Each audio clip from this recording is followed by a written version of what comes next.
he is a former independent candidate for president of the United States, inventor of email, and the creator of the Truth, Freedom, Health system, which makes you street smart so you can see things as they truly are beyond left versus right and pro versus anti to improve every aspect of your life, your body, your relationships, your business, and your world. Please welcome back to the show, Dr. Shiva.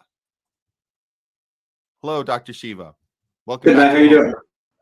Very good, very good. We're really happy to have you back on the show with us. We've had a few discussions with you throughout the campaign season. We know that you ran a very hard run for president as an independent voice, and we on the Homeless Left have been big championing independent voices because we feel that that's the only way we can fight against the oligarchy, which is something we know you've been doing your whole career in a lot of different ways, not just for running for president. There's other ways you can fight that oligarchy, which I know you call the swarm, but whatever we call it, it's an ongoing fight, whether it's a presidential year or not. And so I do want to talk about how we are fighting that beyond the election year, the uniparty oligarchy, the swarm, whatever we call it. But before we do that, I just want to first bring up an issue that we were just kind of looking a little closer on because it does have to do with an incident that went on in our space, the podcaster space, which is an independent media space, which is where we come from. And Jay here, he comes from this with us as well. And I know you've talked with Craig Pasta with us as well. We all kind of come from this space. So it's a personal thing for us at the Homeless Left. There was like a few that took place between you and Kim Iverson regarding the third party debate, which took that debate that happened in October right here in LA, which we covered here. It was run by Christina Tobin.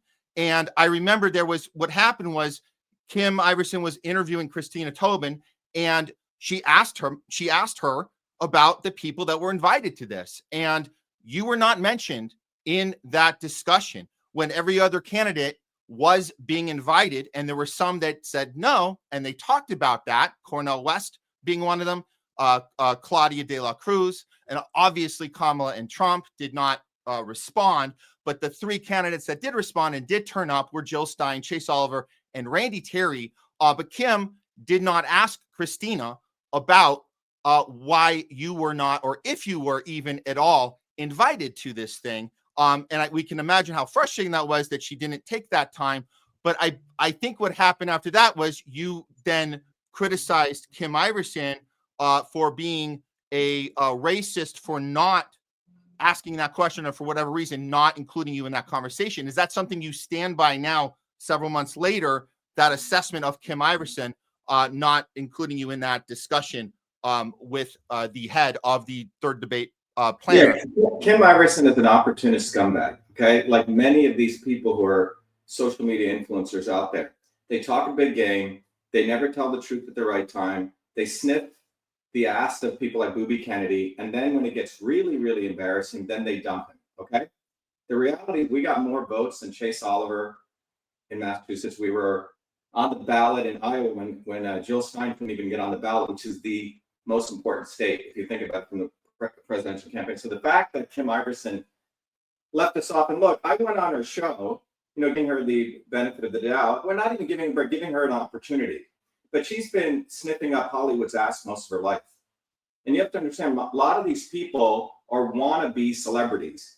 They don't make it in that world, so they try to still maintain their friendliness, you see? This is why it's hard for them to cut the umbilical cord, because they go to very similar parties these people go to. If you've been in Malibu, if you've been in that circles. So they have a lot of tentacles, and they really are not bottoms-up people. They really despise people like myself who actually come from bottoms up and really are truly independent. These people are not independent now. In fact, a lot of the people that you talked about in this AI thing, Derek Rose, Whitney Webb, they never tell the truth at the right time, and they go to great lengths to make sure they do not include me in that discourse. When it was my work, and it's the work of our movement that first exposed the backdoor portal into Twitter, we're the ones who expose the election integrity issues up front. And it bothers them because they do not want to build a bottoms-up movement, you see, because this takes effort. You got to get on the ground and do the work. It is one thing to expose the truth, but when are you exposing the truth? And are you doing it to build a bottoms-up movement? And do you want to actually talk about working people's lives? And so to them, it's very theoretical. It's like Noam Chomsky. Noam Chomsky, I knew Chomsky for many, many years, until he got his stroke and he can't communicate. And the problem with Noam, like many of these intellectuals who want to talk a good game, they do not want to build bottoms-up movements. And in fact, if you go to the depths of it, they despise building up a bottoms-up movement because there's really no place in it for pseudo-intellectuals in such an endeavor. So it's a longer discussion we can have, but what you see right now, the failure of what I call the not so obvious element and the sort of these quote unquote social media influencers is why we're in these conditions that we are in today. It's not the obvious establishment that's the cause of the problem. That's pretty easy, whether it's left or right, obvious establishment. It's sort of the fake guys, you see, who talk a good game, but they never, ever, because they're jealous, envious, never want to support true bottoms-up movements. And that's what's going on. So what you saw with Christina Tobin, I mean, think about it. First time a naturalized citizen gets on the ballot in multiple states. It's historic. We took our case all the way up to the Supreme Court. We have 3 cases in the appeals court. This is history. This is not, should be on the front page.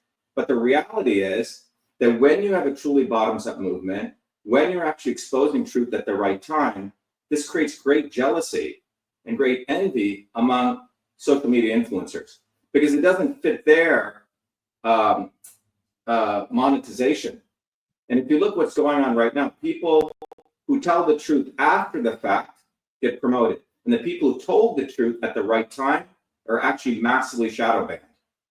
So there's a new type of censorship taking place.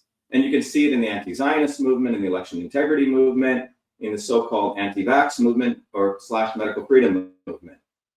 So it's the real problems against working people right now in terms of building these movements are not the obvious establishment. It's the not so obvious establishment. I mean, the discussion about AI that you guys just had, it's fascinating because I have 3 of the earliest patents on AI that just expired, okay?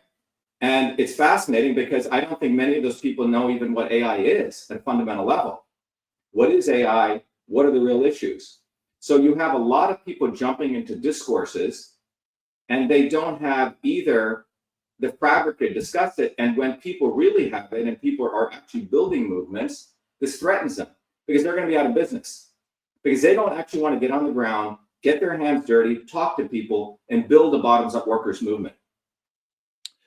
Wouldn't you say, Dr. Shiva, that for someone in independent media, that for the most part, they are actually trying to build a bottoms-up movement? Because, Kim Iverson did actually come from mainstream media. So if she wanted to maintain that audience, that would have been a more profitable way to do it. But she doesn't have major endorsements. So why would you say that her show, even because I actually don't agree with Kim Iverson on everything, there are places I disagree with her on, but it kind of feels like sometimes your response when someone disagrees with you is that they're either controlled opposition or they're ignorant or something along those lines. So how do you leave room for people to disagree with you without automatically assuming something negative about them? Yeah, well, so you're painting essentially these 2 worlds. So you have to expand your state of consciousness on this. Here's the bottom line. One of the key things here is, do people understand the history of the workers' movement in this country alone? And do they actually honor those movements? Do they even understand them? And I would argue with you, these people have great, whether they know it or not, obviously, or consciously or unconsciously, they actually do not like working people, Jay. Okay? Let me explain what I mean by that. If you actually ask them, what is a bottoms-up movement? Okay, have they ever themselves had any regard for going out on the street, talking to people, building such movements? And many of them have no idea. In fact, they think it's actually useless. They have a dystopian view of it. They think, well, you can't do anything. The establishment is so powerful. I'll give you an example. You probably know who Noam Chomsky is, right? Okay. So I've known Chomsky since 1983. I was 17 years old. You may know this, I came from the Indian caste system. So this is not theory to me, okay? Which is a brutal system of a few set of people deciding who is smart and who's not. So 99% of the Indians who come to the United States are Brahmins, like Vivek, the dickhead Ramaswamy, okay? So most Indians who came to the United States actually are racist. They don't like black people, okay? And they're the Brahmins of India, because those are the people who are allowed to get educated in India. The fact that my parents made it here was like 1 in a trillion. So I have a very different worldview, which it's hard for you or others to walk in my shoes, because it's not the worldview of the Indian. You see, it's a worldview of having seen people spit at me, call me the equivalent of the N-word in India. All right. And somehow my parents making it here, which was extraordinary. We can have a whole discussion on that. So my trajectory was to really understand systems of oppression. Why is it these systems of oppression existed? And that my journey has not changed from that. And that journey led me to the conclusion that even if you look at the Indian caste system, there was a movement similar to the Protestant Reformation movement that started in the 8th century by quote unquote spiritual people who asked the fundamental question: if there's equality in heaven, why isn't there equality on earth? And that was a true grassroots movement. It took around, at that time they didn't have speed of communication, so it was by mouth and door to door. So between the 8th and 15th century, the movement in India, which is called the Bhakti movement, said, hey, if there's equality in heaven, why isn't there equality on earth? By the 15th century, that bottoms-up movement was starting to eradicate the caste system. When the British came back in, they actually reinstituted the caste system. It was a better way of controlling people. So anyway, I figured all this out. And when I was 17, I came to MIT. I was an activist on campus. There's a picture of me burning the South African flag on campus. We mobilized, again, independent of the liberal elites, okay? The liberal white and black kids on campus who said, well, let's just get out of apartheid in South Africa. But those same kids would be afraid to go to the black neighborhoods in Massachusetts. You see, this is the hypocrisy I'm talking about, all right? So you, on the one hand, you have the obvious establishment, then you have these people talking about wanting to help the oppressed, but they really don't want to do it. It's more of a bleeding heart thing. They want to talk about something 10,000 miles away, South Africa, but those same people will not go to Dorchester. I don't know if you've been to Massachusetts or Roxbury, okay? Same bougie black kids or liberal white elite kids, but they'll talk about wanting to help the black man, okay? It's bullshit. Well, give you an example. That was on campus. We said, look, neither of these movements really wants to address oppression. We united the food service workers, black and white, on campus, and we said, whether you have oppression in South Africa, let's talk about it right here at home. So it's easy for people to talk about stuff elsewhere, but they don't want to connect it here. So Chomsky, so MIT used to have this program called the Undergraduate Research Opportunities Program. You had a chance to work with a professor. It was a pretty cool program. So I was interested in the caste system, and Chomsky was the radical on campus, right? Written all these books, etc. And you had to apply, and he took me as a student, and I studied with him for about a year. And what's fascinating is the end of that year, I said, so Professor Chomsky, where do you think the world's going? And you know what his answer was, right? This fascinating answer. I'm sitting there, I still never forget this. He says, well, Shiva, we're at the cul-de-sac of humanity. We're all fucked, and basically we're all going to kill ourselves. Now, I was 17 at the time, and Chomsky was, he was, must have been in his 50s, mid-50s. And I looked at him and I said, what a fucking asshole. You are telling me, because the idea was all the radicals would get sent to Chomsky, and you were supposed to be like a researcher, write footnoted documents like him, be an intellectual, be a nerd and write radical stuff. That was seen as being a radical. Meanwhile, we were on the streets, me, most of the movement at that time were poor white kids, black and Hispanic kids who we mobilized. They came from the inner cities. And we were actually out on the streets handing out flyers, uniting campus workers. This was not heard of. This is like you get your hands dirty. It's not intellectual enough. You see? So I grew up with a serious anger and hatred against these intellectuals who talked a big game, who scratched their beards and their goatees, had their pipes, but they really did not want to build a bottoms-up movement, Jay. All right? Because why? Because they actually do not want to see a workers' movement coming up. That scares them. So you have to ask, how does Chomsky, even though I like the guy, how does he become an institute professor at MIT if he's against the institute, which is a military-industrial complex, which is MIT? It's not like it randomly happened.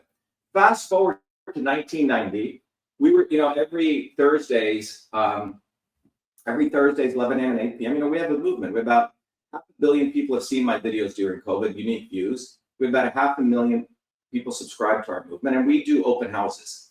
So anyway, a wonderful woman comes on the show, Jessica Coco, and she says, 1993, this is, 20 years later, she said, I went to a talk at NYU. I used to go to NYU every week to meet one of my friends who was a professor there. And when he went, she goes, hey, Jessica, I can't meet with you. I have to go to a special meeting that's been called. Thousands of faculty members all over New York have been told to come to a special faculty meeting. And he said, there's a special speaker.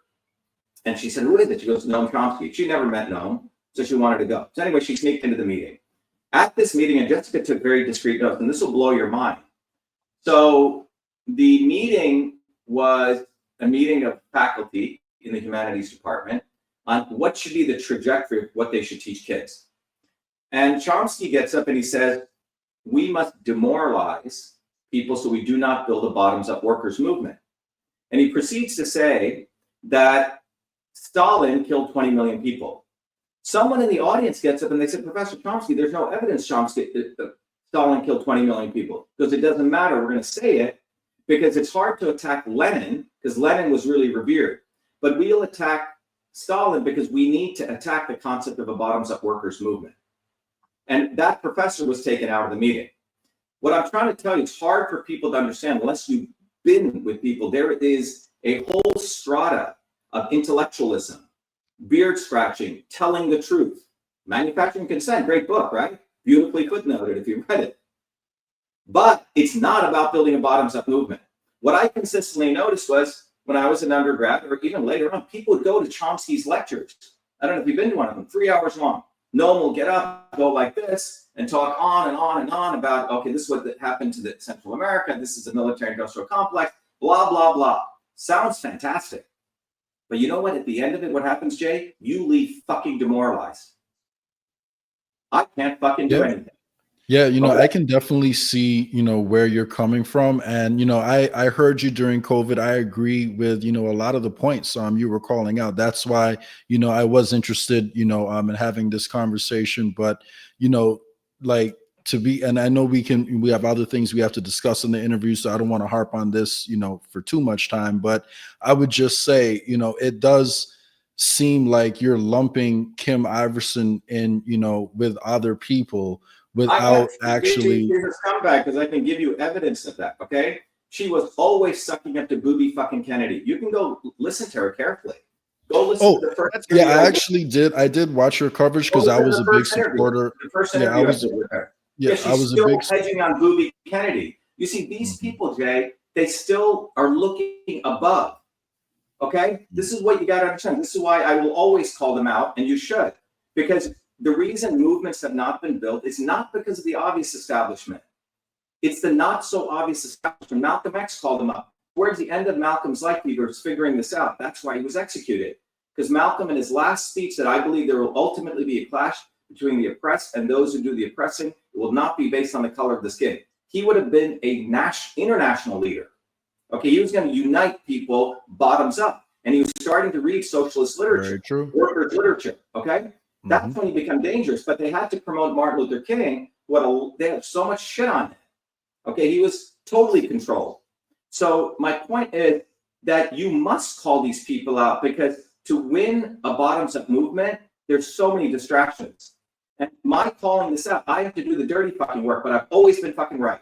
Kim Iverson is a fucking opportunist. Okay, and but that's not Dr. Shiva. That's not what you responded to. You didn't say she was an opportunist. You said publicly on Twitter that she was a racist. That doesn't seem like you backed that claim up.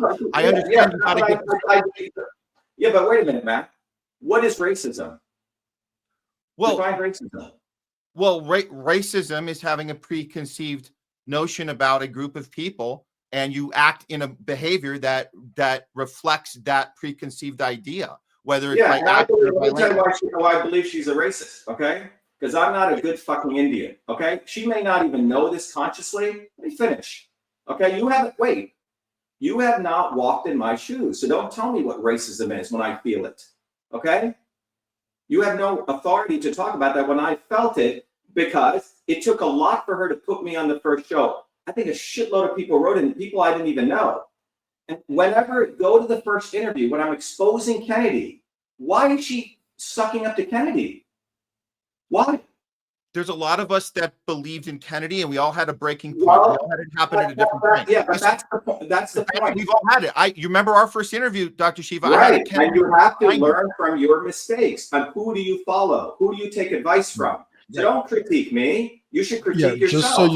Just so you know, throughout the campaign, she did actually criticize RFK for his Israel stance, and she also criticized him for endorsing Trump. So she was actually pretty critical of RFK. Yeah, Jay, listen. I don't even talk about Kim Iverson. She's not even in the map for me, because the issue is who should lead movements. Who do you follow? You see, the hardest thing in business or anything, this is really tough. Who do you get advice from? And this is something sometimes you get lucky, but most people do not know who to get advice from. And the people who tell you advice are not going to be sugar-coated out of it. They're not going to be, because the establishment, the swarm, has fucked people's brains up so much. Oh, they have to be diplomatic. They have to talk this way. They have to have the right makeup. You see, I don't come from that world. I don't have to speak a certain way. They're not going to dictate to me what my language has to be so it makes it palatable to you, because my loyalty is to those people on the ground. I don't have to be on social media. You say the future is offline. All of this shit is so well controlled now. It's micro-targeted propaganda right now. With Palantir, with social media, you could say, oh, wow, Dr. Shiva just said, Zionist talk starts going viral. Everyone else starts picking it up. And they literally find other people to say it. And then they censor you. So they have enough data. I have to do this shit. I've been doing this since I was 14. Okay? You want to talk about AI? You can talk about it all day long. AI is basically a bunch of semantic networks, and you're doing a bunch of very simple types of clustering, feature extraction, clustering, and learning algorithms. Nothing has changed since 1970 till today with any AI algorithms. All that has changed is the computing power. Okay? The fundamentals have not changed. So everyone's AI. AI has existed since Henry Ford created the manufacturing line. All right? So we can talk about that. But the point is that if we are going to win this struggle, we have to actually start looking at who actually said the truth at the right time. Not how he said it, not if it met your standards of how the swarms fucked you over on how things should be said. You see, I could speak in a very somber way, talk things and I've done that. Okay, I can speak in many ways. However, I choose deliberately to hit these people because I want your neural networks to change. Why? Who the fuck is Kim Iverson? She's always, let me finish. She's never said the truth at the right time. And if you look at even the anti-Zionist movement, you have a bunch of people now. Candace Owens is suddenly anti-Zionist, right? Jake Shields, he didn't even know what Zionism was. And now people are getting promoted to promote anti-Zionism, pictures of dead babies. I don't like putting up pictures of dead babies. You know why? It demoralizes you, creates learned helplessness. It's fucked up. And enough pictures are out there that it's actually demoralizing people. Where are people saying you need to build a bottoms-up workers' movement to seize the means of production? That is the ultimate solution. AI, when you look at all of these things, if you are not focused on going offline, building a bottoms-up movement, and are on this medium, it's like bullshit. I spend more of my time offline now. So Dr. we can have a discussion about, what will it take to build a bottoms-up movement? Because I'm not interested in Kim Iverson, me calling her racist. What we're interested in here in our space, in the podcaster space, is that, and we'll actually, I agree with you on when people get immediate overnight bumps. We are very concerned about that. How did that happen? Why did that happen? We talked about Ian Carroll on here a long time about what happened there. How did that overnight thing? But in overall, in this arena, the one thing we all have in common, and we know Kim has dealt with this. We know Craig Pasta has dealt with this. You know Craig Pasta. We talked with him on our last interview together before the election. The main thing that we all deal with is censorship. And my personal story is censorship. You and I had an interview one time, Dr. Shiva, where my side of the interview got demonetized. Your side stayed up. Why did that happen? I didn't go on Twitter and say, why did Dr. Shiva, what's going on there? Dr. Shiva's interview is still on. Wait a minute, Matt. Wait. That's not true. No, that's not true, because my site with 300,000 followers gets no take. Before I critique Elon Musk, no, you need to get the facts, because I'll give you the numbers, because we have a lawsuit in federal court right now, okay? When you want to compare your relative numbers to mine, my views went from 10 million views per day to around 10,000, okay? So you have to do the normalization of the data, so that's false what you just said. No. There's a difference between demonetizing, termination, shadow banning. These are all different. There's different ways to monetize my channel. I don't even make money off my channel. I'm saying my video of us talking got taken down. It's no, you can't see it on my channel. And then right. Ultimately my channel got terminated. They said our conversation was too dangerous for YouTube. So right. I'm telling you from my YouTube has been 250,000 views for 3 years now. Okay. Yeah, that's horrible. So what they do now, because I have federal lawsuits in court, the new model that they do is to, particularly with a guy like me, they put you on, but they put you in a fucking cage. Okay. Because they know I'll sue. We won the federal lawsuit in 2020. So because of the lawsuits we have outstanding, they in some ways have to play a different game with me. So that's the difference. Okay. If you look at my followers, you can go look at it's been fucking flat. Go read the lawsuits. It's flat. So that's okay. Look, I wasn't trying to misrepresent your channel. I'm just merely stating that we all are dealing with a different struggle against the same fight, which is in this case censorship. And my first reaction isn't going to be Dr. Shiva must be in some sort of backdoor deal, because wait a minute. I have the right to call out people as not so obvious. See, you're trying to control you're trying to censor me, Matt. No, I'm saying that I'm not going in that direction. No, you're trying to say, well, we're all in the same fight. I disagree with you. We're not all in the same fight. No. I think in the independent movement, there's variations. Just like in any time there's an anti-establishment movement, there are multiple trends. You can look at the South African movement. Within the ANC, there were many trends, okay? And one of the trends, the Mandela movement, was promoted. So don't lump it all together, because that's where you're going to make a fucking mistake. All right, because you need to make these distinctions. You need to be critical. If the goal is to advance the movement, you need to say, you know what, Matt, your strategy is good, but it's not going to get you over here. All right, this strategy is opportunist. It's going to get you here. In the so-called anti-establishment movement, there are multiple trends, and you need to do a theoretical analysis laying out which of those trends are actually going to advance the movement.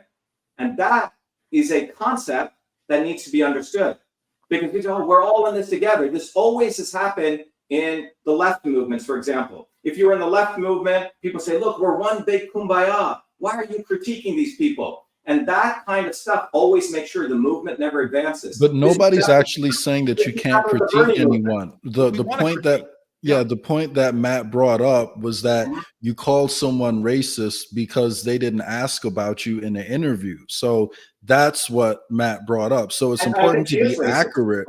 Yeah, it's important to be accurate about in your criticisms of people. Like, don't tell me what is racist or what is not racist. That is racist.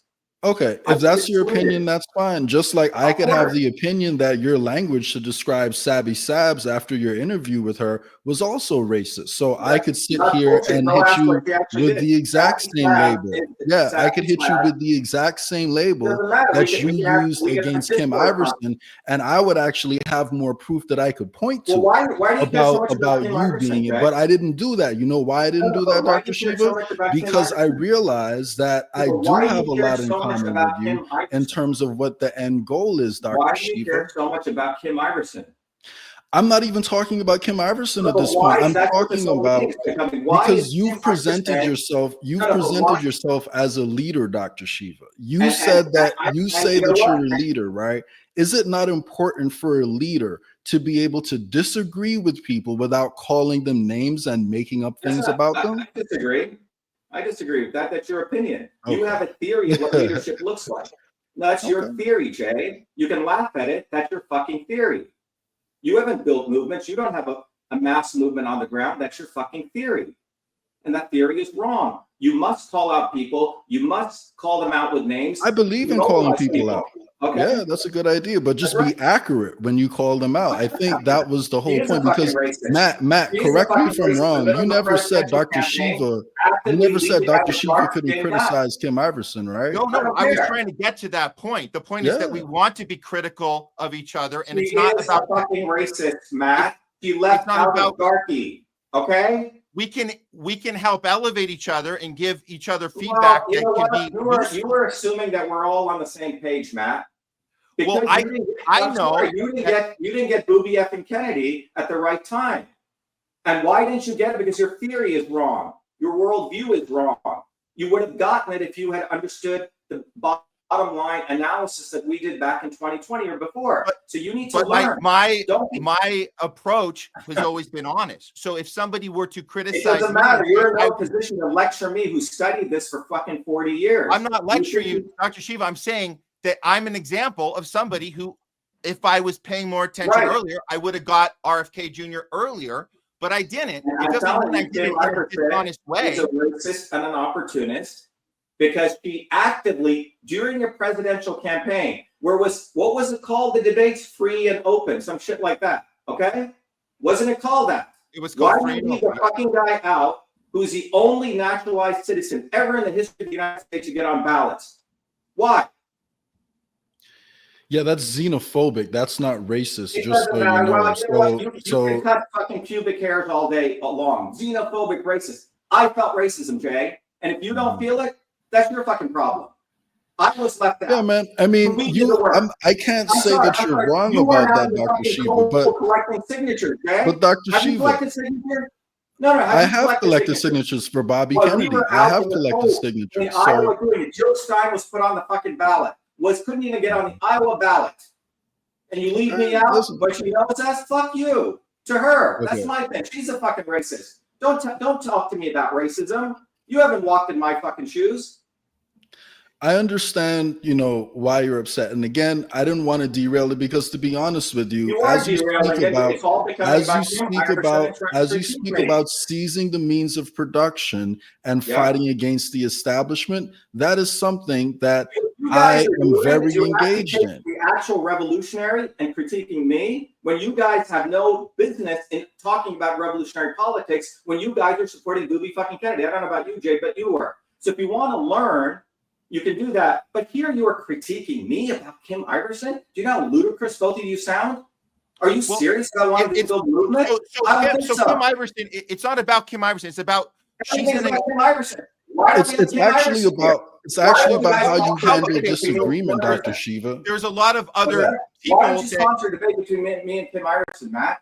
Because I think that's what you want to do. Because you want to make this about Kim Iverson. You don't want to talk about AI. You don't want to talk about. I want to talk about the fight against the fact what's going on right now with Trump and Zionism, and the fact that no one is articulating clearly those distinctions. We are. Because when you don't have a systems approach to understand politics, you're going to keep sniffing up the wrong ass and at the wrong time. They'll say, oh, fuck, Dr. Shiva was right. Oh, fuck, Dr. Shiva was right. Meanwhile, what happens is all these social media influencers take bright people and they mislead them by design. And if you guys don't lump me into this independent movement where I'm kumbaya, I don't believe we're in fucking kumbaya. There's distinctions here, and those distinctions must be brought out. So don't try to soft code it and put a whitewash on it. That's fucking dangerous. I'm not going to allow you to do that. I've never allowed anyone to do that. You're trying to say we're all in this together. Did it matter to you? Did it matter to you? Because if you were Whitney Webb and Glenn Greenwald and Tucker Carlson never spoke about our lawsuit intentionally, which was the first lawsuit which exposed the entire backdoor portal to Twitter. Period. So One Nation Under Blackmail was 2 volumes, and everything in that book was actually very relevant, informative, like data. What was that? I didn't hear what you said. Blackmail. So One Nation Under Blackmail is Whitney Webb's claim to fame. That's why people know who she is. She's not very active on social media. And to be completely honest with you, Dr. Shiva, the reason why we brought up Kim Iverson is not because it's about Kim Iverson. We're not here trying to defend Kim Iverson. Let me it's just stop because time both, out. let me Time just out. finish what I'm Now saying. you It's bring up because Whitney Webb, now you bring up Kim both Iverson. Matt and I actually Wait, what is agree the with the conversation end about? goals of what It you looks talk like the about. It's conversation just you're that about to try to dictate to me how I should talk. If that's what's about, nobody's trying to dictate to you how to talk. Trying to fucking It's tell not me about how. because No. you're doing more control of my speech than even the fucking establishment is. What the fuck is this about? I'm controlling your speech. It's not about controlling. Come on. I'm sorry. It's not about You're trying to tell me how to control my speech. That's what you're trying to tell me. It's not about controlling speech, Dr. Yes, Shiva. it is. Okay, Yes, so it you is, came Matt. on. Okay, so at the beginning of the interview. Yes, it is. Yes, it is. So Let me stop it. No, stop it. You're not going to fucking control my speech. If at you the want to beginning of talk the about interview. other people and how I critique them, I'm going to critique them all fucking day. And don't tell me who I can critique and how I should do it within your norms, which have not advanced society. At the beginning of this interview, you gave a great depiction of your experience with Noam Chomsky at MIT. And a very thoughtful. You're telling me what's good the way I talk. Who the fuck are you to tell me that, man? When we tweet things out that one sentence long, we don't. When you tweet things out that have one sentence long, we don't get the context. Matt, so nobody's saying you don't have a right to your. You are critiquing. You think you're in a position to critique how I speak. Oh, you're no. I'm saying there's the result. I like your analysis here. The result of tweeting out one sentence is now you don't get an interview with RBN. Now you don't get an interview with Due Dissidents. They didn't get to hear your explanation. No one's trying to censor you. No one is trying to censor you. You don't care about those fucking interviews. But we're on the ground. There's hundreds of thousands of people that could have listened to your ideas, which we agree on. Jay and I agree on a lot of your ideas. Listen to me. Social media has become a cesspool. The future is offline. All right? They don't care if you talk truth anymore. They're letting people talk all the fucking truth they want. And but they do not want people to build bottoms-up movements. Those people get shadow banned and silenced. They will let you guys talk all truth all day long. Fucker Carlson is now talking about 9/11, fucking 30 years later. Now he's talking about, Fauci. This guy's CIA and Mossad.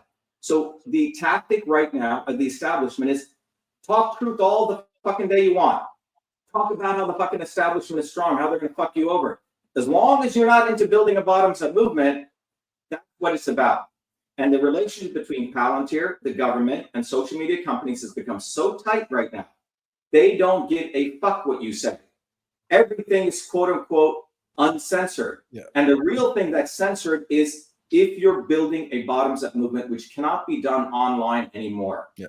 Just so you know, Dr. Shiva, different people have different strengths, and nobody has done more to shed light on that relationship you just mentioned, I would argue, than Whitney Webb, because her book, One Nation Under Blackmail, does go into granular detail. Yeah, granular detail about it. And but she's not a politician. She's literally an author. That's all she is. That writes books. I don't give a fuck about her because I didn't see her in 2020. You said you didn't see her. Why are you guys sniffing up all these people's ass? Why don't you get on the ground and find out how you build a movement? You guys are trying to understand. Dr. Shiva, do you think the way to build a movement? Absurd. You're so much into other people and then critiquing the guy who's actually fucking building a movement who said the right things at the right time. What's up with you guys? Is this intellectualism? I thought it was about engaging and having audience. Yeah, but what I'm saying is defending Whitney Webb, defending Whitney Webb. No, I'm just saying. I was here in 2020, and when many people said, "Are you going to expose the fact that Dr. Shiva brought the entire backdoor portal up?" Silence, intentional silence. Yeah, and that is. Yeah, that's something that deserves attention, Dr. Shiva. Like, we are aware of how corrupt the system is, and that's why I did want to take the opportunity to talk to you, because you may not agree, you may not think so, but I think that our end goals are aligned, and literally all Matt and I wanted to discuss with you. No. Okay, before we assume that, let's talk about the end goals. So you see, among the left, everyone thought, oh, we're all in it together, right? Even among the right, we're all in it together. But they're not. I'll give you an example. 2016, a very good friend of mine very smart girl, Lori Sethnick. She was a neuroscientist at Harvard. She was Bernie's campaign manager. 2016, everyone supported Bernie. And he came to my house. He goes, Shiva, you should support Bernie. He's truly anti-establishment. He's going to do it. I said, Lori, Bernie's going to fuck you over. He's going to do exactly what Jesse Jackson did with Walter Mondale in 1984. I don't know how old you guys are. You may remember this or not. I know what happened in 84. So Jesse was what I call the not so obvious establishment, because you have the obvious establishment, Democrats and Republicans. Democrats spun off Jesse Jackson to go get students and people involved, okay? And Jesse ran the Rainbow Campaign. And I, as a student at MIT, I think it was freshman year, we're like, oh, Jesse looks like he's doing the right thing. And then what did Jesse Jackson do at the last minute? You may remember this. It was on the floor of the Democratic Convention. He gets up and he gives a sorry-ass speech, and he says, we must fight the lesser of two evils, some crazy speech he gave, and then gives all of his votes to Walter Mondale, because Reagan is truly evil. This is the lesser of two evils. So that's when, 17 years old, that's when we realized, holy shit, they got this down to science. They corralled all us hardworking students to the left wing of the Democratic Party. The Tea Party did the same on the right wing, by the way, okay? They take the right wingers and bring them to that. So you have the obvious establishment, the left and the right, and then you have the not so obvious establishment, the wings, right? A bird can't fly without the wings. The shoulders are the establishment parties. And this is an engineering process. So anyway, Lori, very nice girl, very nice woman, sorry, not girl. And Lori, I said, listen, Lori, you're working your butt off. And you have to understand, she took time off from her neuroscience work, really smart scientist, to work day and night for organizing Bernie for all of New England. Anyway, she said, you're a fucking asshole. You're always critical of people. Very similar to what you guys said, okay? Runs out of my house. All right. Now, remember, this woman is hardworking activist, all right? Very sincere. Busts her ass, mobilizing all of New England for Bernie. So anyway, 2 years later, I hear from her, and she's crying, and she goes, Shiva, everything you said was absolutely right. I go, what are you doing now, Lori? She goes, I'm living in a cabin off the grid in Canada. And that's what happens to a lot of these fucking activists. That's what these motherfuckers do. And that's what both of you guys need to get. That's what Chomsky was trying to do with me. Take me off the ground, anoint me so I would be an intellectual writing fucking papers and getting all those adulation, you see? And that's what they did to Lori. Lori's not fucking out of the movement. Do you know how many MAGA people came to Trump on the right side and are fucking just, they after Zion, they're all fucked. So that's what the wings do. They capture these activists who are sincere, but they don't understand the system science that I teach, that I've uncovered. So they get lost. And you know what happens? Another generation of really good activists get fucked over. And they're gone. I agree with everything you said just now. They're sheepdoggers. This demoralization is not accidental. It is by design. It is engineered. It is created to make sure good, hardworking activists on the left and right, and by the way, have very common interests when you really look at it from working, the true left and the true right actually meet. They want to sucker those people, like I was almost suckered in 1984 into the Rainbow Movement. And now this phenomenon is occurring everywhere. So in India, I'll give you an example, 1920s, there were mass movements coming up bottoms up with leaders' names who've been fucked over and who wanted to smash the British, have a good violent revolution in India, which is what they needed. They needed a fucking violent revolution. Ooh, white liberals will say, ooh, we can't. No, that's what they needed. I mean, British were cutting off the thumbs of Muslim workers, right? All this shit that was going on. So there was a bottoms-up movement, not talking about violence or non-violence, but they said, we need to kick the fucking British out. Who did they bring in? Fucking Mahatma Gandhi. He was parachuted in. He was a racist lawyer in South Africa fighting for the rights of the Hindus, the Hindu elites to trade in the Transvaal region. He wasn't fighting for the poor blacks and the poor brown people, right? Because in South Africa, they had the whites, then they had the Indians, the coloreds, and the blacks. He was trying to help the Hindus get trading rights. And by the way, he failed at that. So Gandhi gets brought into India, and if you actually see even the movie Gandhi or even read about it, you know where he's with his spinning wheel in that big palace, he's in fucking Gokhale's house with a fucking bootlicker of the British. He was fucking promoted. They put the little glasses on, his name from Mohandas Gandhi to Mahatma, which means the enlightened one, and then he's allowed to roam all over fucking India? Come on, guys, get with the fucking program. This was engineered, and then to this day, and to this day, many of the Indian youth are done with Gandhi. They figured it out, but most people, so they made Gandhi the forefather of India when he was a fucking British Anglophile subject who was brought in to suppress these revolutionary movements. And this is what's consistently done. So people like Kim Iverson, Whitney Webb, these people, they're just, frankly, I'm not interested in them because they're just sort of in that opportunist phase. They will not fucking support a bottoms-up movement. They will not give any publicity intentionally because they fear a bottoms-up movement. They may talk about it intellectually, but the fact that when one is occurring right here and now in 2020 and in 2024, and they purposely don't even mention, it's like mentioning the name of Dr. Shiva. This is not egoism. It's, ooh, you can't do that. And see, this is done intentionally. Look, you're saying you don't care. You don't have any care for those.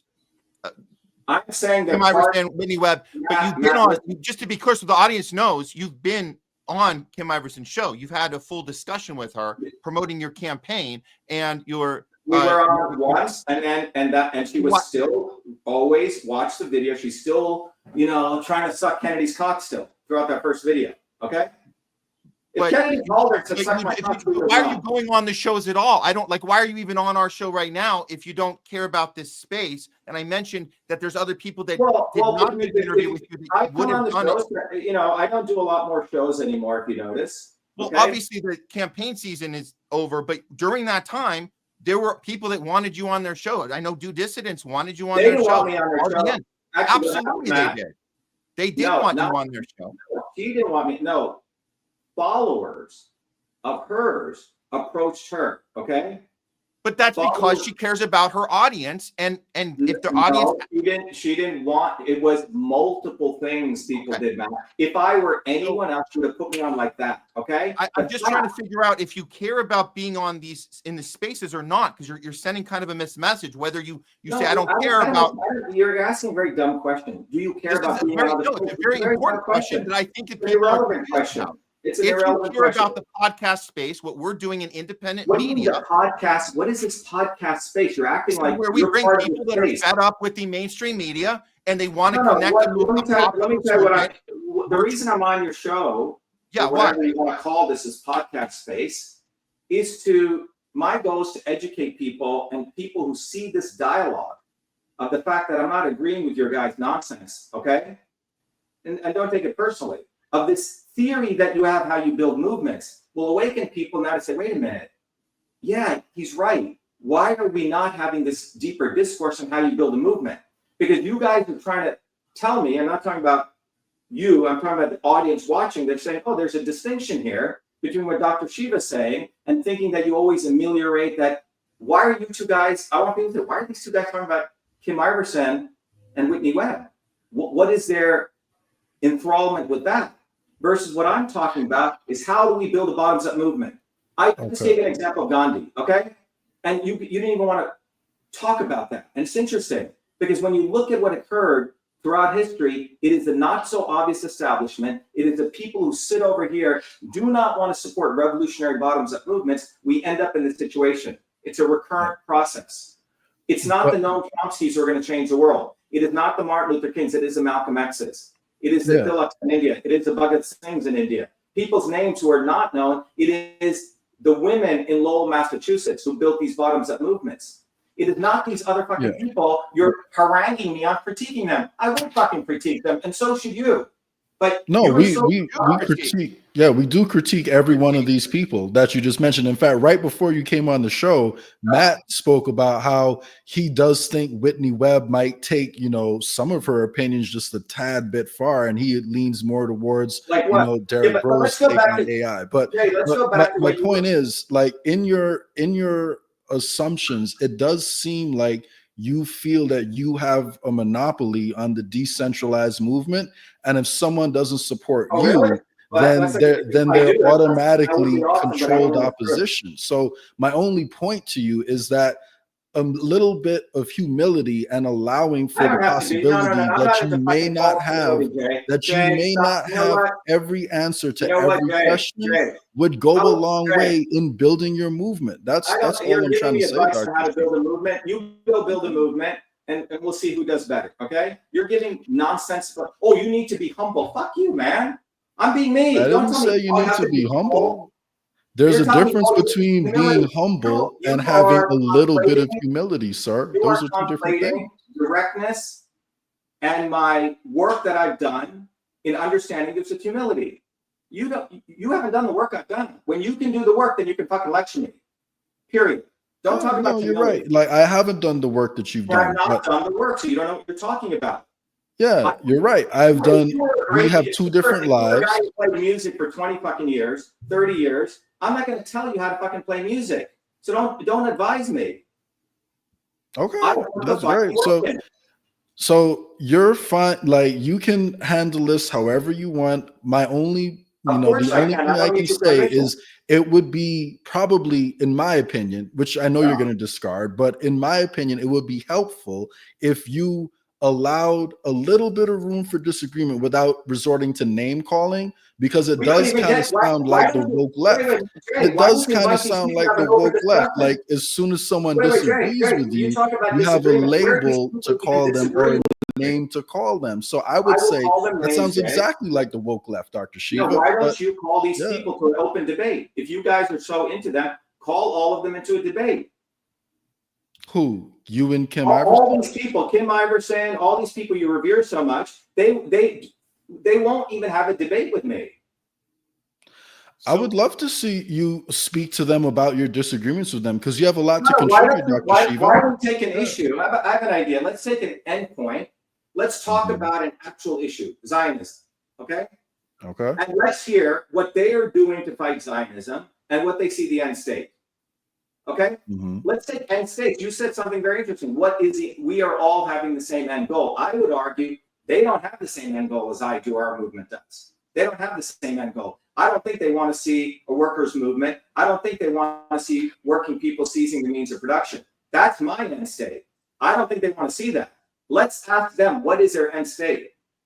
I actually have a quick question. When you say workers seize the means of production, are you talking about communism? Well, you're just using a word, right? That's not communism. True socialism, and we have to define what workers are. So there's two definitions of workers, Jay. There's a definition that Bernie Sanders and Karl Marx wrote in an essay called the lumpen proletariat. There are people who do not work, who live off the dole, okay? Who are criminals, who scam the system. That is who Bernie Sanders called workers. Let me define who I call workers.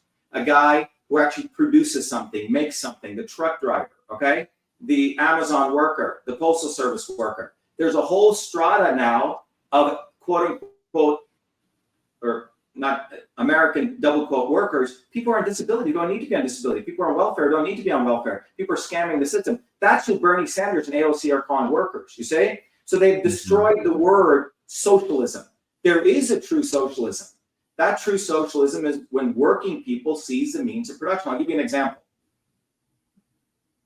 Here's an example, okay? You take Amazon, okay? So Amazon is now pretty much a massive infrastructure. Would you not say that they have the ability to ship an apple from Washington State to Boston cheaper than it is to get an apple picked here? There's somewhat of a monopoly for sure. Yeah, but they created all these amazing technologies, supply chain. You have to give it to them. They know how to, do the robots. It's quite incredible technology. Now, who runs that? You have robots, but you have Amazon workers. Now, in the movement that I'm talking about, when those workers get mobilized, what occurred in the late 1800s and 1900s, when working people realized that we, the working people, have to have these means of production. Because you know what? We're the ones who are running the means of production, the electrical workers, the telco workers, etc. And so if the Amazon workers, for example, were truly mobilized, they don't have any fucking union. They're not truly, if they have any unions, it's fucking bullshit unions, right? Who actually work with these swarm. If they have truly bottoms-up workers unions, that union would say, you know what? Fuck you, Jeff Bezos. All of this infrastructure is for we, the working people. you've made billions, we're going to seize it. We're going to actually seize it. No, they would strike, they would own it, and then they would say, you know what? This infrastructure that has been created from imperialist capitalism is pretty good. However, it doesn't serve the interests of working people because you're about maximizing profit. That apple that's coming from Washington here should maybe be only 5 cents, 10 cents. You say?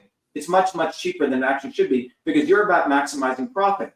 So in that model, Amazon workers would seize the means of production on behalf of the working people, which is who they are. The Postal Service workers would seize the means of production of Postal Service. And we can have a longer discussion of what the Postal Service is. It's actually the means of production for true First Amendment rights. That's why it was created. So they're the telecommunication workers at Verizon, Xfinity, all these, Comcast. Imagine if we truly had a bottoms-up workers movement. And imagine the Verizon workers said, you know, fuck you, all of this telecom, there's no fucking reason it should cost $130, $200 for sending text messages, right? Because most of it's just recurring revenue. We're going to seize it, and they would issue demands like the following. They say, you know what? We're going to shut all of this shit down unless there's non-GMO food. You know, we get out of Israel. Imagine the power working people have, Jay, if they actually got their shit together. And this is why there is a constant effort to not talk about workers' movements. There's a constant effort to conflate socialism and communism. There's a constant effort to conflate Bernie Sanders' definition of workers with the definition of workers I'm talking about. So this started occurring since 1886. You've heard of May Day, right? Do you know where May Day started? You know where May Day started? Where did it start? Yeah, it's the question. Where did it start? What is May Day, May 1st commemorate? Was it for the right for workers to have weekends? I know, no.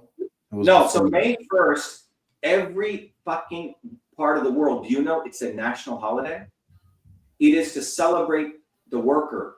But not only, and the only state country where it's not celebrated, you know, is where the United States. Reagan changed it to Law Day. But you know why it was called May Day? In 1886, in May of 1886, 4 American workers were hanged, fighting for the 8-hour workday in the United States, in one of the biggest travesties of justice. In commemoration of those 4 American workers, workers throughout the world called it May Day. That's fucking wiped out of the fucking history books. This is what I'm talking about, by the intellectuals. I'm probably the only guy who talks about this. And in the 1920s, women, you know, Susan B. Anthony, et cetera, built these bottoms-up movements right here in Lowell, Massachusetts. And those women's movements wanted universal suffrage, not only, you know, rights for women to vote, but all people, black, white, everyone. And those movements are the ones that grew by the 1930s to militant movements. I don't have this photograph. I used to have it of blacks and whites in the middle of Times Square, 2 million marked arm in arm, massive protests. All of that has been wiped out of the American history books. It was those bottoms-up workers, true workers' movements that scared the shit out of FDR. I agree. That they threw Social Security, all this shit. And it was in the 50s that McCarthy, the right wing, branded all of those movements communists. So right now, whenever you say workers, oh, you mean communists? Don't take it the wrong way, because that's what they did. They conflated capital C, communism from Russia, to the indigenous workers' movement that took place here by the American workers. So in 1950, the McCarthy era did this really devious thing. They branded all of those, you know, the Red Scare, you know, the Rosenbergs were killed. A lot of people had to, Charlie Chaplin, for example, had to leave the United States. He was branded a communist, right? It was massive Red Scare. And you know what happened? The Bernie Sanders of the time, those people took over these bottoms-up unions. So before it was a vibrant bottoms-up movement, Jay, and they were taken over. So by the 1970s, you know what you have? You have top-down unions, the left controls them, and the right controls Wall Street. But between 1900 to 1970, this is, the RAND report is a wonderful report. You guys may want to look it up. I'll give you the link to it. It shows between 1900 and 1970, as the GDP grew, you know, the economy was doing well, every income quartile did well. The lowest, first, second, third, and fourth. But no one's asked why. And the reason it happened was during that period, do you know there were 250 million American workers participating in 11,000 strikes? That's a shitload of strikes. And so workers flexed their muscles. They kept the swarm at abeyance. But between 1970 till today, you know how many strikes there have been in the United States? 990, with only 2 to 3 million workers. They destroyed this bottoms-up workers movement. Thank you, fucking Bernie Sanders. Thank you, all these liberal elites. You say? Thank you, all these modern-day social media influencers. That's why I go off on them, because they don't give a fuck to build a movement. Yeah. They don't fucking work. You see? They don't really work. They don't know.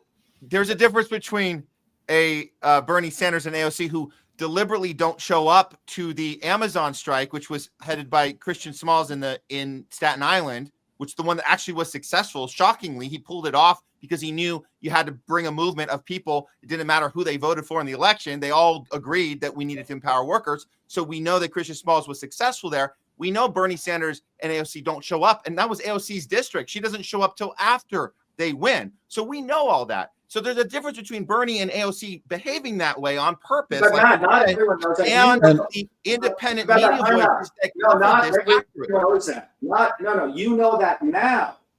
There are many people still thinking Bernie is fighting the oligarchy. No. Okay? Yeah, but the people that watch our show, Dr. Shiva, I think you should speak for yourself. Just so you know, Dr. Shiva, people that watch our show, people that watch Do Dissidents, people that watch Kim Iverson, people that watch Jimmy Dore, they know that Bernie and AOC deliberately did that because they watch our shows. Yeah, and really quick, just honestly. So I'm just saying there's a difference between Bernie and AOC versus the independent media voices like us and like the people that have an audience that know this and have been covering it as accurately as we possibly could the entire way. And that's an example.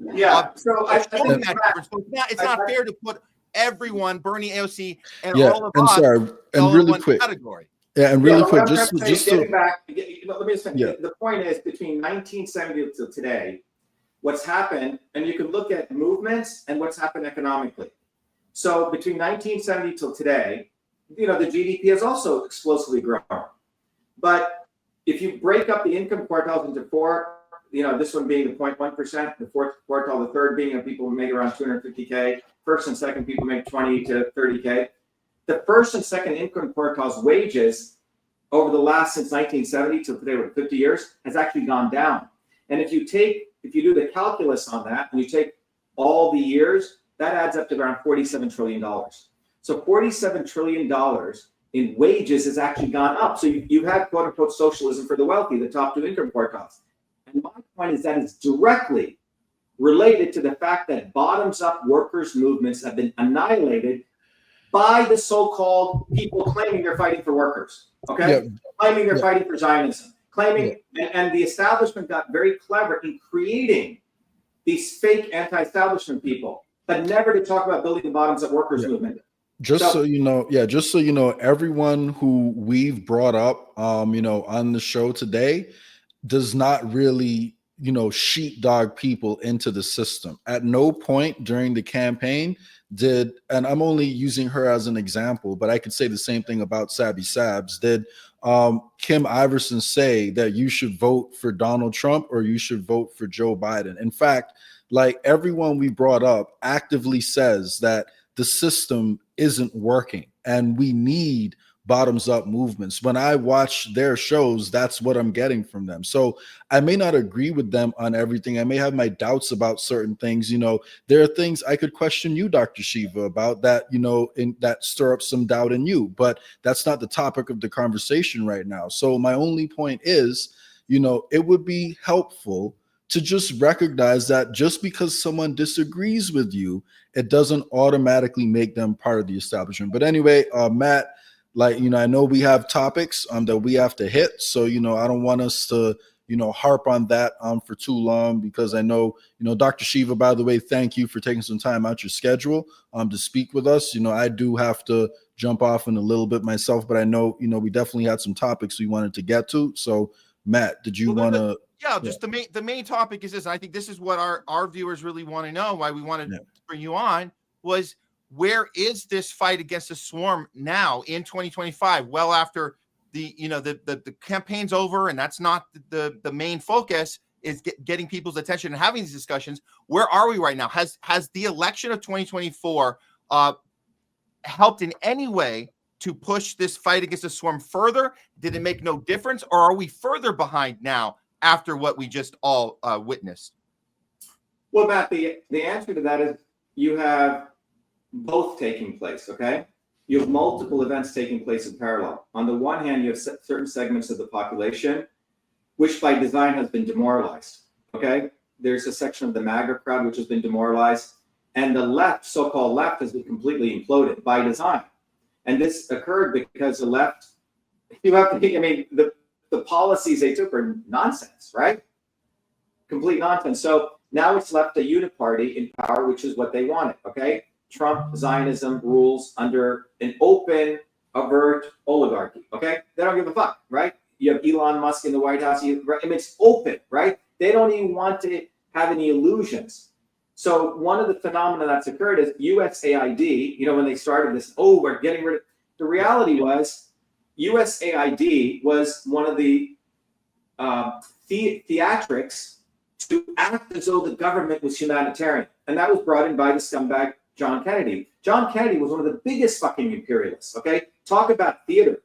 One of the biggest imperialists on the planet. He's the one who brought in Kissinger into the White House first, all right? He's the one who first put troops in Vietnam, but the Kennedys under Joe Kennedy's father did great PR, trying to act as though his son was a great guy and all this shit. We could have a whole discussion about that. The point is, he's the one who created USAID and the Peace Corps to give the brown people and the black people the illusion that the white man in the United States, the imperialists, cared about them. So they did what was called a soft imperialism. You see, they went in with, you know, some breadcrumbs, but they fucked people from behind. But that had a cost to it. Donald Trump and Musk and what they're saying is, you know what? We don't need this fucking bullshit anymore. We're just going to do hard power. We don't need any more illusions. So that's what you really saw. It's not like they're, by getting rid of USAID, they're mean people. All they're saying is, you know, we want to run a much more efficient imperialist state, right? We don't need to be acting like we give a fuck about anyone, right? We don't need that. We're just going to go fuck you up, and we're going to do it without any excuses. So that's one phenomenon that's occurring. Now, in order for that to take place, they had to bring in Trump, and they had to make sure that the left completely imploded. So you have a bunch of people on the left who are totally demoralized. Then which way to go? All they have is, you know, Bernie doing oligarchy, flying around in this private jet and giving everyone the same placards. That's the best they can do. They're completely fucked, okay, which is good. Which is good because now it creates a vacuum for a real movement to take place. On the right, you see the MAGA movement is really split on this issue of Zionism because there's a bunch of people waking up now. They're saying, what the fuck, right? You know, Trump's talking all this shit, and yet he intentionally, right, is all right, totally in support of Zionism. And if you look what just took place, the level of duplicity now that you see among even the New York Times and the Zionists openly taking place is quite fascinating. And that was a recent trip that Trump took to Saudi Arabia. If you look at the 1 week before, what they did was they put out this illusion, ooh, Trump and Netanyahu are not getting along. Ooh, they're not getting along. You're a fucking moron if you believe that. So that's one part of the fake theatrics. Concomitant to that, they have, you know, Netanyahu getting ready, you know, completely blockade for 11-week blockade in Gaza, completely choking people, 15,000 children basically, you know, dead or near death because of that. Total devastation of Gaza. He accelerates it. And then you have Trump going to do peace in the Middle East. It wasn't peace. He was getting all the fucking gangsters together, the biggest scumbags on the planet, UAE, Qatar, right? All of those guys together, the Muslim Zionists. So the Muslim Zionists have been consolidated in power. Zionism is consolidated as ever before, and you're promoting to appease MAGA. Ooh, Trump and Netanyahu are, you know, fighting. That's just to appease the MAGA that's figuring shit out. So what you have is you have these very interesting columns of people now. You have one fractional distillation of people over here that you could call the ethical MAGA people, you know, who actually wanted to see change. The established MAGA people, the left people who are totally fucking demoralized. They're probably living in off the grid and shit and fucking whatever, you know? And there's a set of the left now which is awakening. That wing of the left and that wing of MAGA can be brought together, but they need the right theory. As Lenin said, there can be no revolutionary movement without a revolutionary theory. And you have to really study that. What is the framework that we use to build a revolutionary movement? And my point is that I have found that framework out of my 30, 40, 50 years of study, integrating engineering, system science, and politics. You have to have scholars who understand the dynamics. There is a science. There's the obvious establishment. There's a not so obvious establishment. There's the mechanics of how they pull this shit off.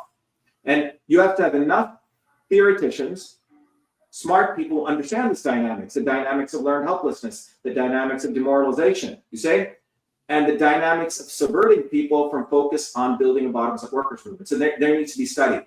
So to tell you what we've done since the election, you see in 2016, when we ran against Elizabeth Warren, we had about 10 of us here in Massachusetts, okay? I don't know if you guys remember, we ran this campaign, only the real Indian can defeat the fake Indian. It was a great branding campaign. We're the ones who forced Warren to take that test. We must have had 4,000, these huge signs, which had a picture of me and Warren in a headdress. It was basically to expose her lack of integrity. Then Trump jumped on our thing, okay? So, I offered my $10 million building in Cambridge if Warren would take the DNA test. You couldn't leave fucking Massachusetts without that symbol. That's why she was forced to take the DNA test. 2020, why did I run? You asked, why do I run for office? Here's the deal, Matt and Jay. The establishment, if you're a young person, Jay, coming up and you want to change the world, they only give you two fucking options. They say, Jay, why don't you run for office, right? Call your congressman. You remember that in high school? That's what they tell you to do. That's one vehicle for change. The other vehicle for change is say, file a lawsuit, become a lawyer, go to law school. Both of those battlegrounds are owned by the establishment. So they take smart people and they put them in this shit. And then after 20 years, people get fucking demoralized and whatever. They want to commit suicide or they leave those professions, right? But the reality is, if you focus on the fact we need to build a bottoms-up movement, it must be based on working people. A lot of the stuff that we can have a longer discussion about if we wanted to. That's where I'm grounded in. And how do you build that movement? You study the history of slave movements that failed. You study the history of the Paris Commune. You study the history of the Bolshevik Revolution. You start learning in a very scientific way how movements are built and where they're subverted.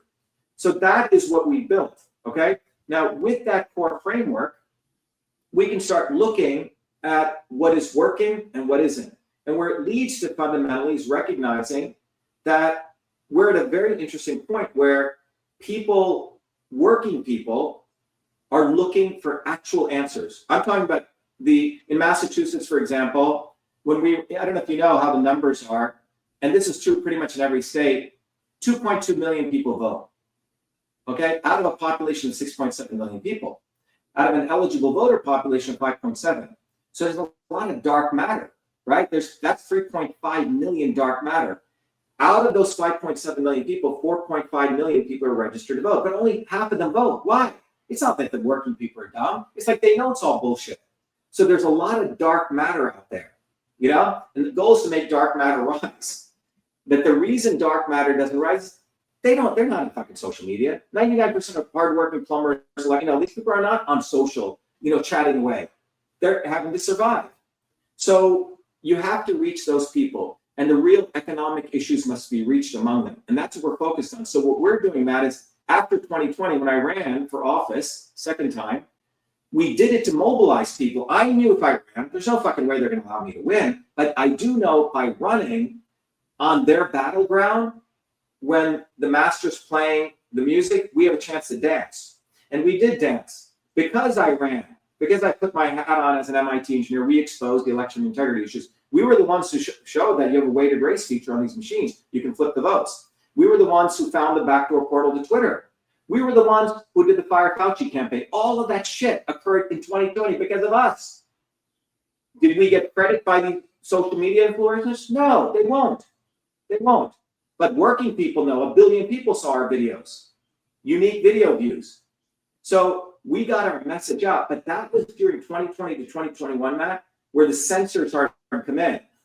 After 2021, they said, fuck, we can't have this guy out there because he's not owned by anyone, right? Trump called me. Mark Meadows called me. The Republican Party called me to help them do the election analysis. But Trump used all my shit in his emails.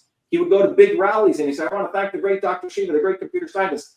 He made $500 million off my shit, but he had no interest in solving election integrity. There are real election integrity issues. They took it and they created a wackadoodle version, like Mike Lindell's shit, okay? So what's happened since 2021 to today is the fact that you're starting to see separating the wheat from the chaff. Who told the truth at the right fucking time? Not when you told it. And not if you told it, when did you say it?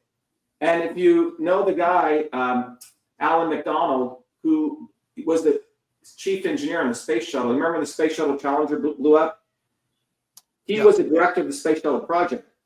NASA was telling him to launch, and he said, I won't do it, because he knew the O-rings had never been tested under freezing. And when he died, a couple of years before he died, he said, the most important thing in life is to tell the truth at the right time. Very important. So I want you guys to raise your standards. When did these people tell the truth? That will give you an indication who you follow, who should be leaders. When did you fucking tell the truth? Okay? I agree with everything you said. Right? So what's happened now is I think we have a fucking massive opportunity. I'm fucking excited. So what we now have is we bring people to our movement. We're training people, leaders. My goal is a movement cannot rely on one person. Our goal is by the end of 2025, we have hundreds of thousands of people, but we want to have 100 solid leaders globally. And it's not independent of one of them. I'm saying leaders who can articulate, who understand systems dynamics, who understand all these little things, history, everything, all over the world. And movements cannot be in one part of the world anymore because they'll crush it.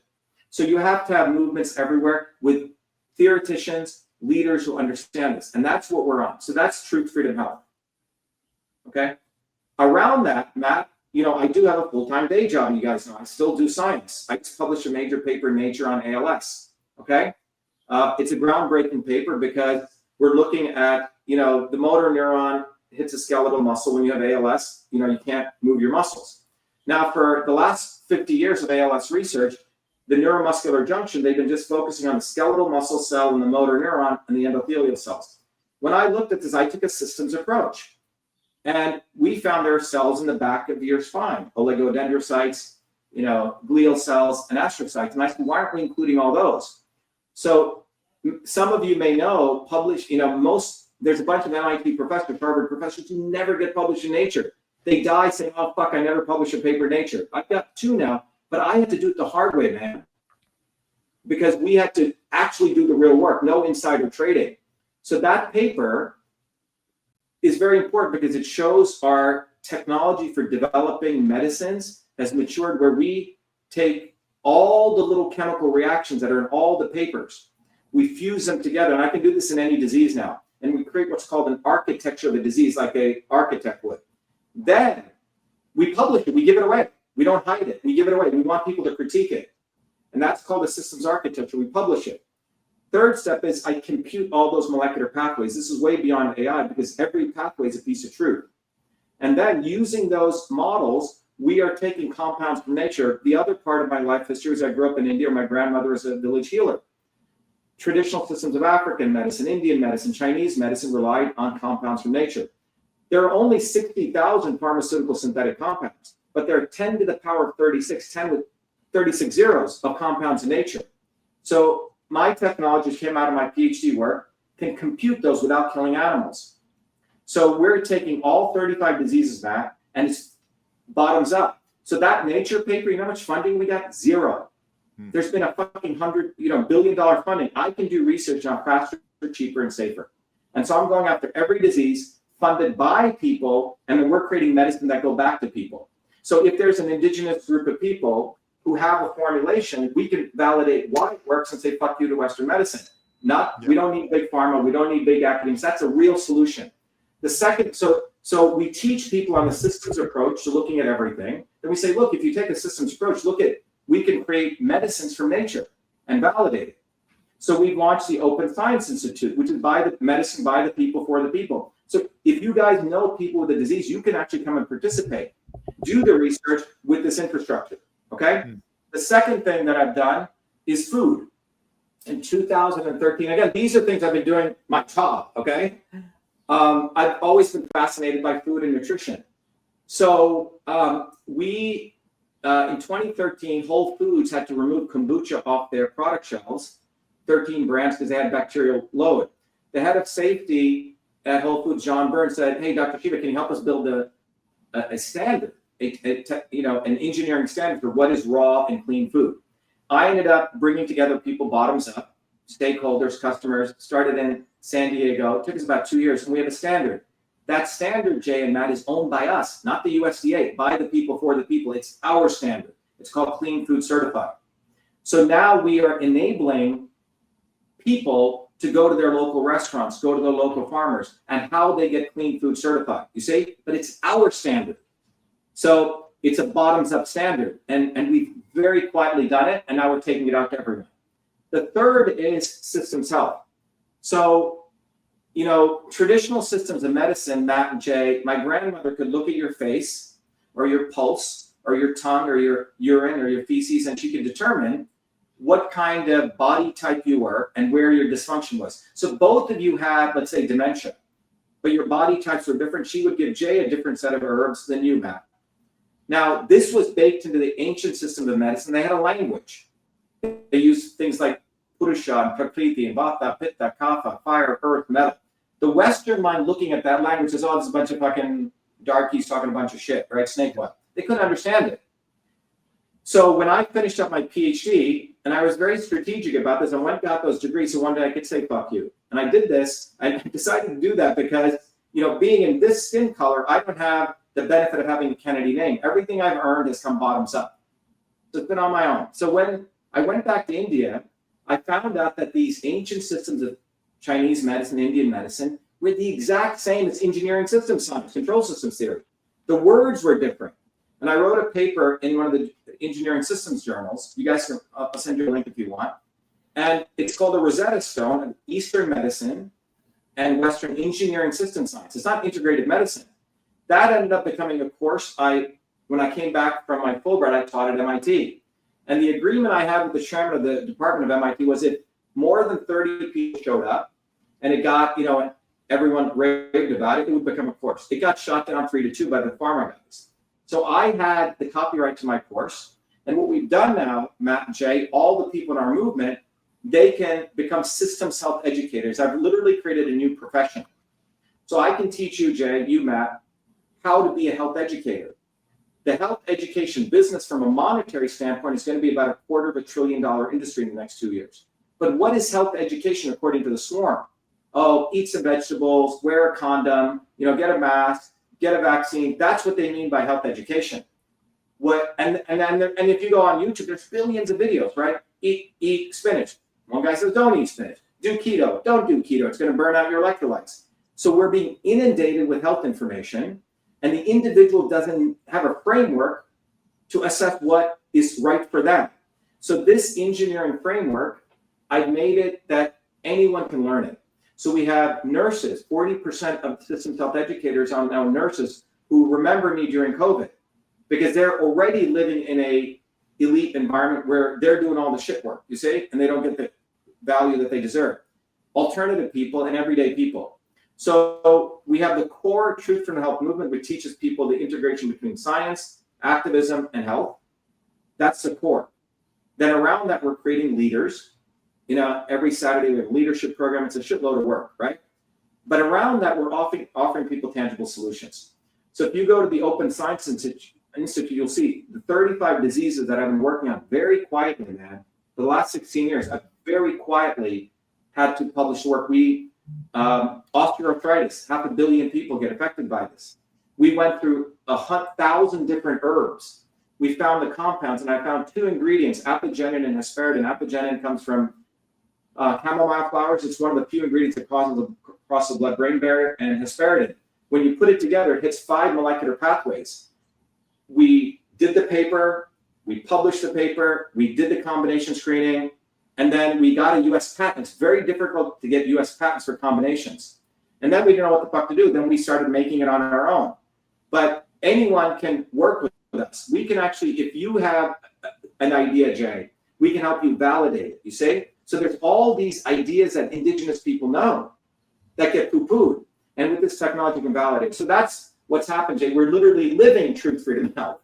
The science piece, the freedom piece, which is our movement, and then the health piece, educating people how to take care of their health, personalized health. So you can figure out what your body type is, how your body type is off course, and you can learn this because the reality is with all this information, you know, diabetes is going to double. We're going to have 4 billion people with diabetes. More people. So it's not like all this fucking information is making people healthier. People are getting more and more confused because they don't have the lens to understand this information. Ancient systems of medicine figured it out. Western medicine is attempting to do that, and I bridge those worlds. So anyway, so to me, I can't separate politics from medicine and health. You see, you have the same not so obvious establishment people in the world of health, all these gurus and shit in India talking with big gang. They take advantage of people, all the new age people, but there is a real way to understand this, just like in politics. So what I'd like to open you guys to, both of you, come to our next orientation. I would want you guys to go through system science training. You see, the elites learn system science. It is the foundational knowledge that came out about 100 years ago in the field of cybernetics. George Soros is one of the leaders in reflexivity theory. So my intention is, if we don't teach everyday people the science of systems, the establishment has a nuclear weapon. We're walking around with sticks and stones. You have to understand systems. We live in a world of complex systems now. Your iPhone is not just a little phone. It's a complex system. And if you don't understand the principles of system science, which is taught to, you know, I could have just taught it at MIT to 50 people, gotten always a rave reviews. But I realized this is what the world needs. People need to understand the dynamics of systems. That's why, Jay, I was able to call out fucking Kennedy. Because he is a disturbance in a control system. He is created, okay? And around them are all, I mean, some of the people are just dumb fucks. I put Kim Iverson in that group. She's just a dumb fuck, okay? She has her whole shit with Hollywood. She still wants to be in that Hollywood realm. I can read these people. We can have a longer discussion, right? But I've been in those worlds. My point is, we need to build a bottoms-up movement. If we need to do that, we need to train people on the science. There is science to politics. And that same science which pervades politics pervades the iPhone. It pervades molecular systems. It pervades all systems. Every system has the same physics. And so my intention is to make this understanding universal. And so we have a model called learn, teach, and serve. You learn, you have to teach, and then you have to serve. Dr. Shiva,